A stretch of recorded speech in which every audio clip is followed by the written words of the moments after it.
You're listening to The Vidaurri Effect with your host, Rudy Vidaurri, owner of the Apex Predator MMA Gym in Rancho Cordova, California, co-hosted by Jennifer Steele. Now here's Rudy. It's on.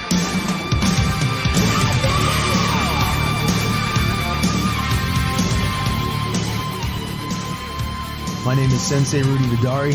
I am the owner and head coach of Apex Predator Mixed Martial Arts in Rancho Cordova, and you're listening to The Vidaurri Effect. Today I want to talk about the silver lining and what that means and how there's a silver lining in everything we do.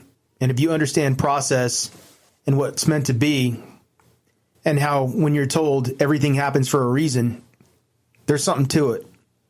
A lot of times there's things that happen that just leave us scratching our heads and looking at each other lost and confused and wondering why the hell this just happened.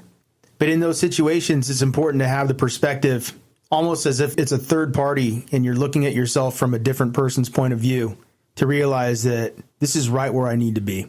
The silver lining. What is something good that can come out of this? And if you look at all the things in your life that have transpired and where you've gone from where you were to where you are now, I'm pretty sure you'll find a silver lining for each one of those situations. I know in my life, I've dealt with a lot of pain, a lot of loss, a lot of victory, a lot of success.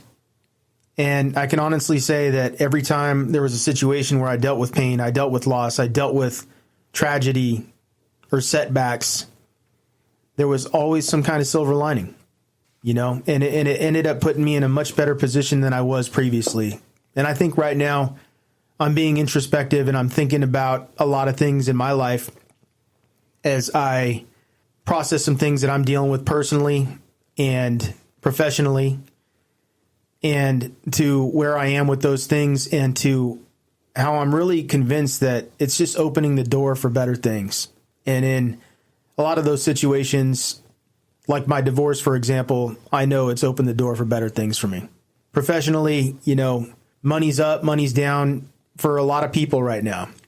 But sometimes you can't look at the struggle as if it's something that's going to hold you back from doing even better. Because sometimes you need the kick in the ass to be able to open a new door, not get complacent, not get stuck in patterns of comfortability with something that's familiar and safe and easy. You know, taking risks outside of what the normal is for you is something that can be scary and something that can be unsettling and uncertain.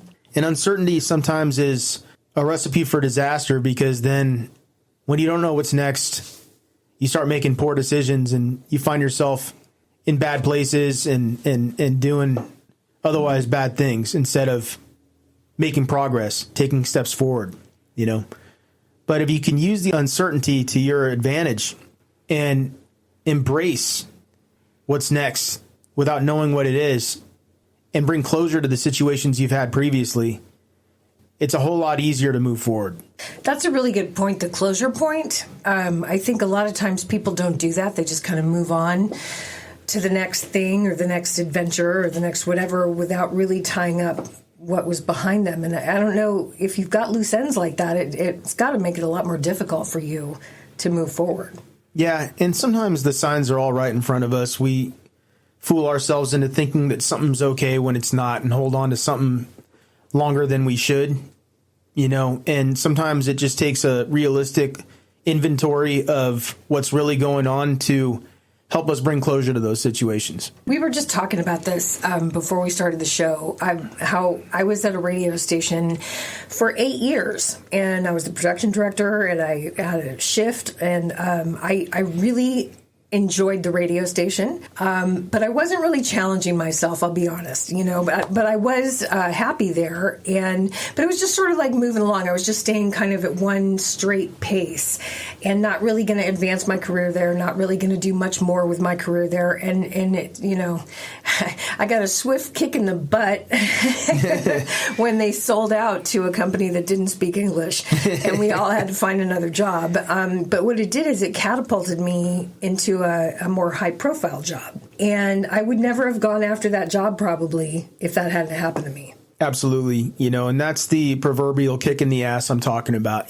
Sometimes it's like, well, this sucks. I'm dealing with a situation where I've been good at something, or I'm doing something, or I've been with someone for so long and I thought it was working out. And all of a sudden, for one reason or another, the plug is pulled, and you find yourself looking downfield wondering what's next. And there's transition times can be really, really unsettling. But then all of a sudden you look back and you're like, okay, I see why this happened now, and finding the silver lining in things sometimes can be challenging, especially when you have people sitting there telling you, yeah, everything happens for a reason. And it's one of the worst moments of your life. It can suck. You don't want to hear that in that moment, but it's true. Yeah, but you're right. You don't want to hear that. Yeah. And I think, a lot of this is being able to look at yourself and look at the situation objectively, trying to do that objectively, like you said, as an outsider, to try to get a perspective of what's going on. Because you're right. When you're in the middle of it, it sure seems like the worst day ever. Yeah, and you're thinking, what else can go wrong now?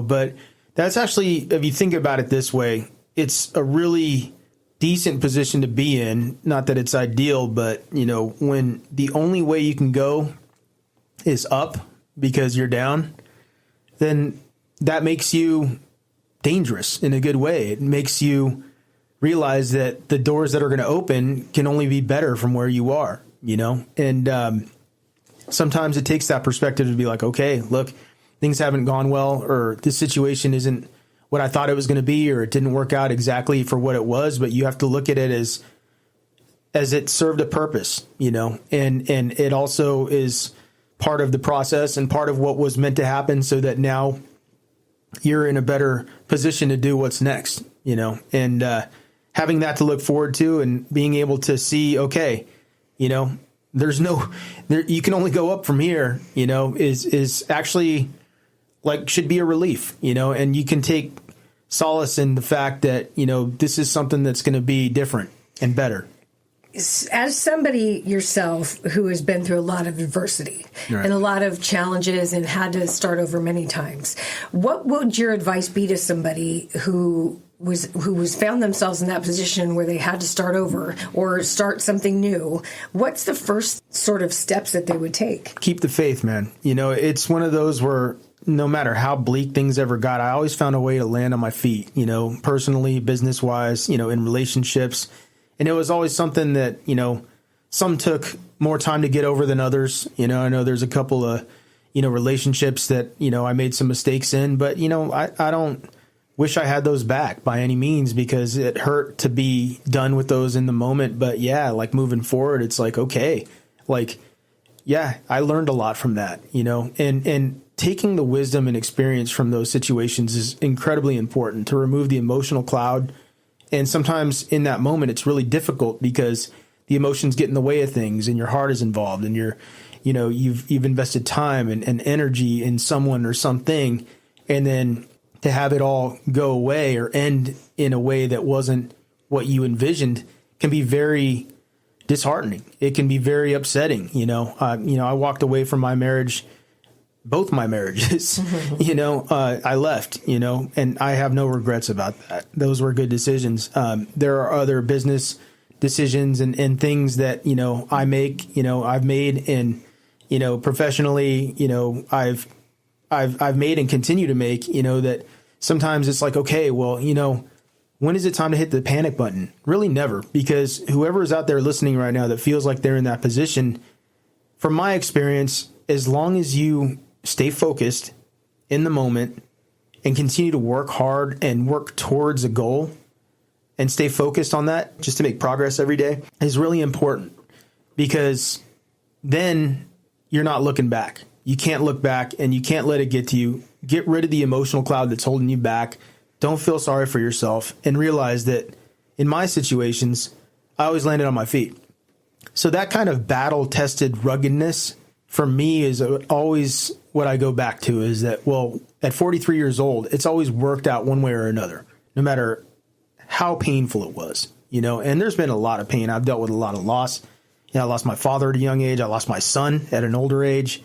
I dealt with, drug addiction, alcoholism, jail time, things that are not easy to come back from. So anybody who's out there saying, oh, well, what are you so experienced in that, that you can sit here and talk to me about my cry story and how that's going to be better or worse than yours, right? And it really has nothing to do with any of that. It really has nothing to do with whose cry story is bigger or better, or whose sob story is going to be, outdo the next person's or one up the other person's. It's about how you respond to it, and I know that with focus and patience and with progress every day, you work your way out of these situations and then you end up back on your feet again and things work out, and that's just, I've come to realize is just part of the process of life. There's ups, there's downs, and then there's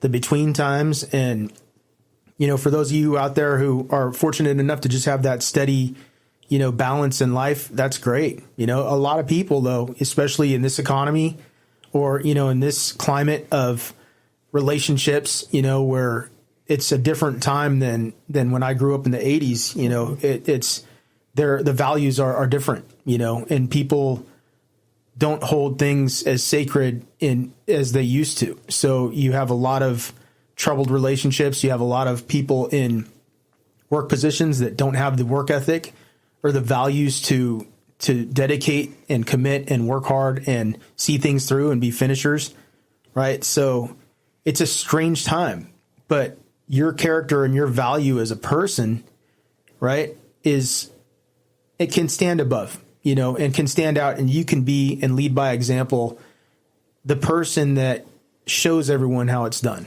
And that's what I've taken pride in. And, if you can follow my lead and learn from my example, is that responding to adversity has been basically what I've been about my whole life. And yes, I wouldn't have to, I wouldn't like to continue to deal with adversity and have to respond to it and come back from it and land on my feet and win again and make all these miraculous comebacks in life. But it's the cards I've been dealt, and I'm sure as hell not going to cry about it or feel sorry for myself. It just is what it is. And I'm going to take pride in every time I get the opportunity to respond to adversity, because at least I'm alive to do so.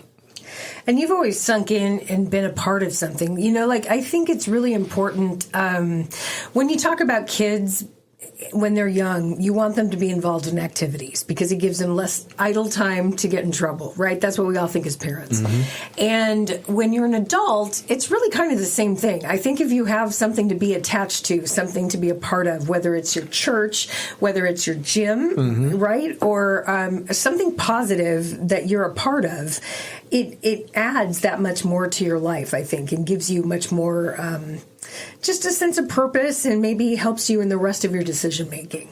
Yep, and having value in those things and creating value in the things and the people around you that gives you purpose. That's a big silver lining. The friendships we make along the way, the people that we can learn to trust in an untrusting world. Jen and I were just talking about that before this podcast, and before we hit the record button, is that, we are glad to be friends and that we found each other to trust and be along, for the ride in this journey in life, because there's not a lot of people out there that you can. It's a very vicious, cold, backstabbing world. It's super hard to connect with somebody, first of all. Yeah. So when you find somebody that you hit it off with as a friend or, whatever, take that opportunity, because you're right. It's hard to make friends. Yeah. Real friends. And your silver lining, for what every day is, if you're out there and you're feeling sorry for yourself, or you're wondering why you're single, or you're wondering why you don't have the kind of money you do,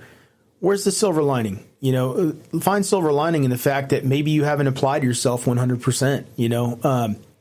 Some of those things, if you're going hard and you're out there grinding and you're doing everything in your power to make progress and you're still not seeing it, hey, get in line. But don't feel sorry for yourself, and find the silver lining that if that's not the case and you're not where you want to be, then there's room for improvement. I think that's got to be the silver lining.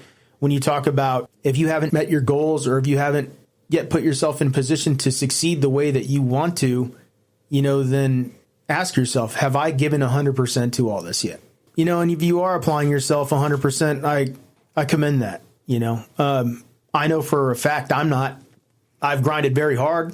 I can honestly say I'm probably at like the 75 or 80% range.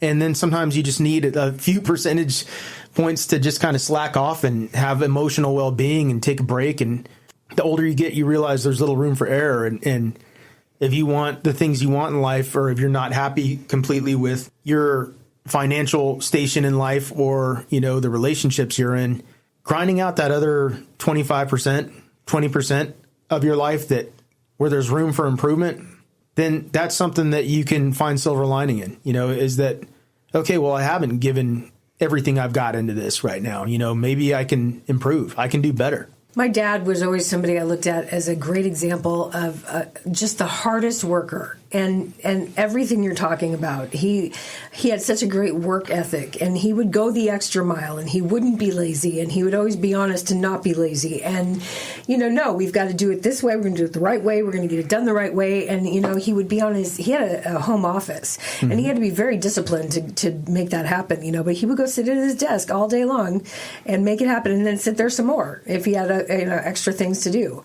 And I always thought was the greatest example to me of a hard worker and going that extra mile. I've met the guy, I completely agree. And he's an example of that to me too, just watching him. And obviously I don't know him as well as you do, but he is a perfect example of that, The other thing that he has that is just magical is his positive attitude. Mm-hmm. And I think that goes along with this too, is that, you can try to do anything you want to do, but I think we all know the people who are negative and the people who are positive, and how it affects us to be around that negativity or that positivity. Positivity in the eye of the storm is absolutely critical to making progress from where you are to where you want to be, and if you can keep that perspective and keep a smile on your face despite whatever it is you're dealing with, that's important. It's hard to do, too, and it's funny because through everything that I've been through with my health and my job and everything this last year, the one thing I always do and I'm always able to do is wake up in the morning and start a new day. And sometimes I'm not sure how I do it, but I've always found a way to wake up with a positive attitude, and it makes such a difference. It does, because from the outset, if you're able to walk out there and project that energy, usually that comes back to you, there's a lot of other people that don't see the silver lining. So they wake up and they're in a bad mood and they're upset and they're walking down the street with a frown on their face and, a pissed off demeanor. And that's generally the energy that's going to gravitate their way. If you go out and you're like, okay, well, I'm not going to get anywhere by having a shitty attitude. I'm not going to get more money by being defeatist and thinking that I'm not going to go get laid if I don't walk out there and have the confidence to approach the girl that I've been checking out, at the gym or whatever. For the example. Yeah. You have to have a positive mindset and a can-do attitude. And if you're stepping out the door first thing that way, chances are better things are going to come your way. I agree. Yeah. So, silver lining, there's a lot we can cover in this subject, right? And I want you to think about the things we've talked about, but also, your silver lining for yourself, listener, right? We're covering a few different things. We've talked about work. We've talked about relationships. We've talked about general outlook in life. Silver lining can be a lot of things, and in general, what does silver lining mean? It's the ability to find the positivity in something that otherwise is negative, right? And there's a lot of negativity in the world right now. There's a lot of negativity in life. There's a lot of negativity in everything, but you have to counterbalance that. And part of this is just being an optimist. When I was a kid, I won an award in a speech writing contest in 8th grade for the Optimist Club. Just that speech alone has always kind of resonated with me and helped me get by, and being an optimist. And what that means is just to be perpetually positive, and solid and confident, no matter what the cards are, that you're going to find your way, and being confident and positive and happy and all those things is what silver lining's all about. One thing that really kind of strikes a nerve with me is that people are so quick to look at what's not going on for themselves, what they're lacking, what they don't have, what other people have, and they make that their primary focus, And so instead of being happy and grateful for the things they have or what they do, they're always using other things as a barometer of their happiness, other people, other people's money, other people's significant others, things that really in the grand scheme of things have nothing to do with them. That's something that should just be off the table right now. Whatever it is you're dealing with, you have the power to control those things. You have the power to change those things, and you have the power to have a different outlook in those things. And maybe in your situation, you have somebody in your life who likes to point out your flaws. Oh, yeah. Or likes to point out your shortcomings. And that is one difficult situation to be around, especially if it's like a work situation where you can't get away from those people. Right. But you have to sort of just put your nose to the grindstone and work through it and have your shield up, right? And not let that bother you. Exactly. And the silver lining in that, Jen, is that you see people's true colors sometimes, as hard as it is for people to be critical of you or scrutinize you, and in my line of work, it's nonstop because I'm held to a very high standard, which I execute, but anything less than perfect is critiqued, and sometimes you have to look at the intentions of that person or that group or whatever the case may be. And not a lot of people criticize me, and I'm not saying I'm perfect, but, I'm positive, and when you start looking at what good comes from that, what the silver lining is that you can start to see what people's intentions are and being able to kind of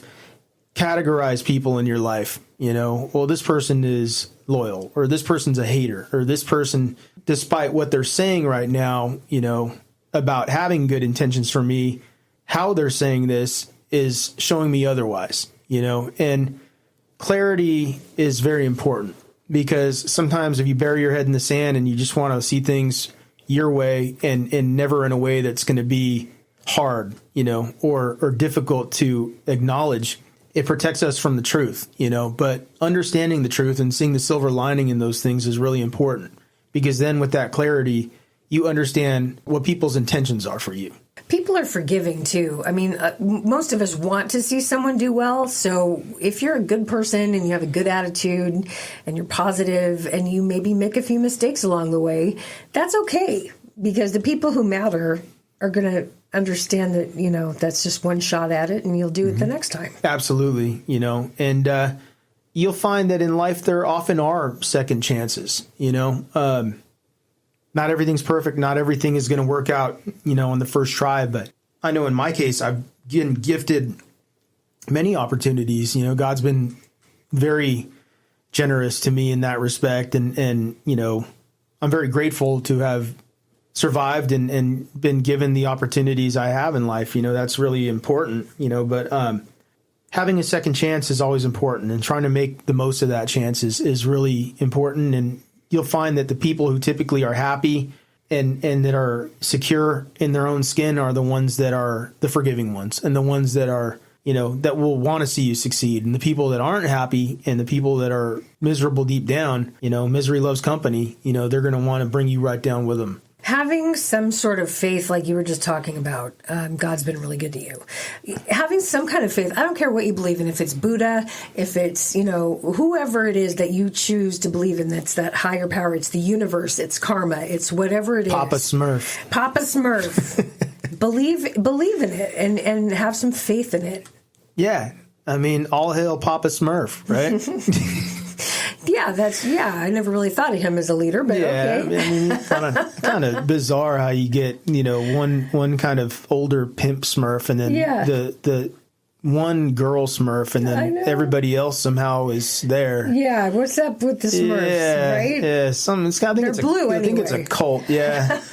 They have some kind of chemical imbalance. They're not eating right. Yeah, lack of oxygen. Plus they live in mushrooms. I'm not sure what they're doing there. Yeah, it's just kind of weird. Good points. Yeah. All good points. So, and having something and faith and something to hold on to and celebrate and that's going to give you, hope and purpose and drive and desire to do better for yourself and for the people around you is incredibly important, And Jen, you asked me when we started this show, this particular podcast, I should say, what worked for you, or something to the effect of, in all the things that I've had to overcome, what's my advice? And the very first thing I said was keep the faith. Keep the faith in yourself. Keep the faith in God or whatever it is you celebrate, whether that's Papa Smurf or what. Don't stop believing, And as tacky as that sounds, I'm not about to start writing fortune cookies or anything yet, operative word, but keep the faith. And for those of you out there today that are struggling, find the silver lining in today. Live for the moment and do something that's going to be better for yourself for tomorrow. One thing I want everybody to do is also tell a friend about this podcast. We work hard in here to make sure that we're saying things that we think can help people. There's a lot of different platforms it's available on. You can Google it. ApexPredatorMMA.com is another place where you can find this podcast. I want you guys to think about what's been said today. I want you guys to take those steps in the right direction and share with a friend. My name is Sensei Rudy Vidaurri. I am the owner and head coach of Apex Predator Mixed Martial Arts in Rancho Cordova. I want to thank you for listening today and stay blessed. The Vidaurri Effect is a Steel Voices production, recorded, produced, mixed, and engineered at Cat House Studios by Jennifer Steele. Hosted and created by Rudy Vidaurri, owner of the Apex Predator MMA Gym in Rancho Cordova, California. More info and full episodes available at ApexPredatorMMA.com, SteelVoices.com, and wherever you get your podcasts. Thank you for listening to The Vidaurri Effect.